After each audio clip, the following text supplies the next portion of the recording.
تو جناب یہ ایک سب سے بڑا ظلم ان پہ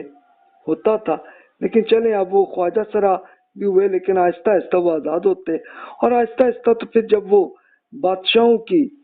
اپنی طاقت کمزور ہوتی تو پھر ایٹ دا اینڈ ایسے کیس بھی ہوئے ہیں کہ خود بادشاہ کو قتل بھی ان کے خواجہ سرا نے کیا، جو ان کا ایک گارڈ کے طور پر تھے. یہ معاملہ تھا. اچھا، دوسری انحرافات کیا ہوئی کہ بادشاہ اور امراء کے حرم بننے لگے، کہ وہ جناب لڑکی پسند آ گئی تو جناب اسے حرم میں لے آنا اور اس کو ایک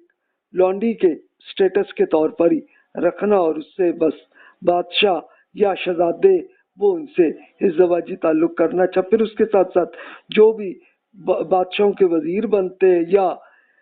ملٹری جنرل بن گئے یا کوئی دربار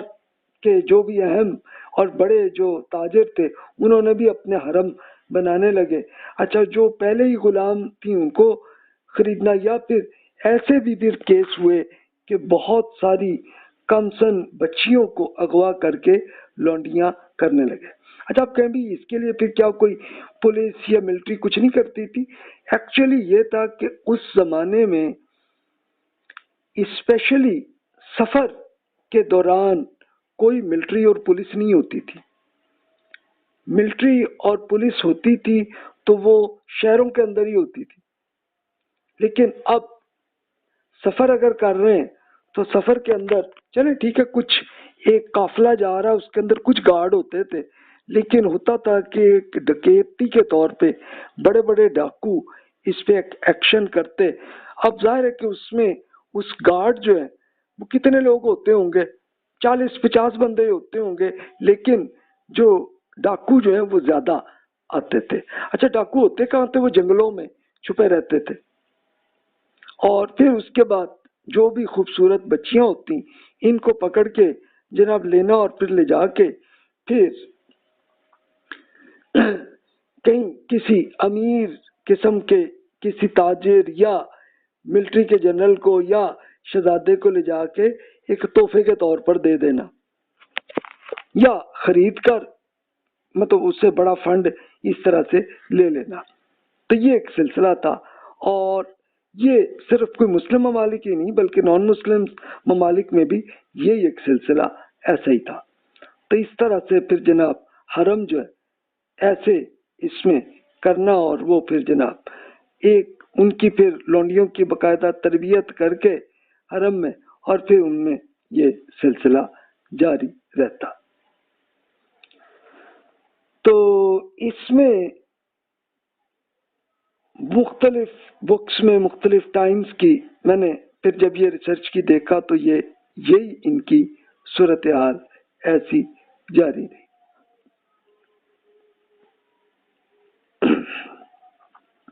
ایک یہ بڑا خود قرآن کے خلاف کیسے مسلمانوں نے یہ عمل اس میں کرتے رہے. اچھا، پھر اسپیشلی خواجہ سراؤں پہ پولیس یہ اپنے بادشاہ یہ اپنے خود اپنے محل کے اندر یہ پولیس کر لیتے تاکہ وہ خواتین کو بھی اور مردوں کو بھی مینج کرنے کے لیے یہ بھی کرنی. اور وہی میں نے جیسے عرض کیا کہ ان پہ اس زمانے میں آپریشن کیسا کرتے ہوں گے تو ظاہر ہے کہ اس کی وہ کوالٹی تو نہیں ہوگی کہ جیسی آج کل کے آپریشن میں ہوتی ہے. تو ابھی میرے اس لیکچر کو جو حضرات سن رہے ہیں اس میں اگر کوئی آپ میں سے کوئی خواجہ سرا ہو تو آپ خود اپنی ہسٹری میں اپنی لائف میں آپ سوچ لیں کہ آپ کیسے کریں، ورنہ نیچرل بہت کم پیدا ہوتے ہیں، اور اگر ہوتے ہیں تو وہ کئی والدین وہ کرتے ہیں کہ اپنے خواجہ سرا بچے کو وہ کرتے ہیں وہ کسی گرو کے ہاتھ کر دیتے ہیں، اور ان کی تربیت پھر وہ ان کے گرو ہی کر رہے ہوتے ہیں. اور کچھ یہ اس طرح کرنا کہ جناب ایک لڑکوں کو یا بچوں کو اغوا کر کے، اور ایک جس کو خسی کا یہ جو لفظ ہے نا ہمارے یہاں اردو میں اور پنجابی میں، تو یہ ایکچولی اس کا آپریشن ہوتا تھا،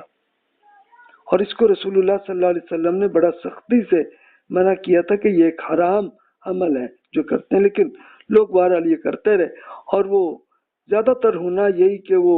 ڈاکو جو ہے وہ اغوا کر کے لڑکوں کو اور لڑکیوں کو پھر لے کے اس میں سے پھر یہ جناب استعمال کرنا۔ تو یہ اب ظاہر ہے کہ جب وہ ایک قانونی طور پر تو نہیں ہوا، لیکن جب وہ آ گئے غلام اور پھر آگے بیچ دیے آگے، تو ہوتے ہوتے پھر یہ سلسلہ ایسا ہی جاری رہا۔ تو جناب اس سے آپ خود انالیسس کر سکتے ہیں۔ ایک اصلاح بھی ہوئی کہ چلے بادشاہوں میں کوئی اچھے لوگ پیدا ہوئے، کہ جیسے اورنگزیب عالمگیر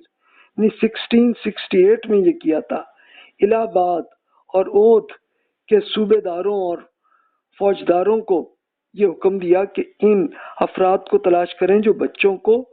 مخنث بناتے ہیں اور پھر انہیں ہتھکڑیاں اور بیڑیاں پہنا کر دربار میں لائیں، اسے ناقابل تنسیخ حتمی حکم سمجھا دیں اور کسی کو اس مکارانہ عمل کی اجازت ہرگز نہ کریں۔ لیکن ظاہر ہے کہ بادشاہ کی حکومت جب تک رہی ہوگی، ہو سکتا ہے اس پہ عمل ہوتا ہو، کئی جگہ نہیں بھی ہوتا ہوگا، تو یہ سلسلہ رہا۔ اچھا، پھر ایک اور کام ہوا جاگیرداری کا، یہ بادشاہوں نے کیا کیا؟ اچھا، وہ بادشاہ پھر وہ بنو عباس کی حکومت، وہ نام کے خلیفہ تھے لیکن پریکٹیکلی وہ بادشاہ ہی تھے،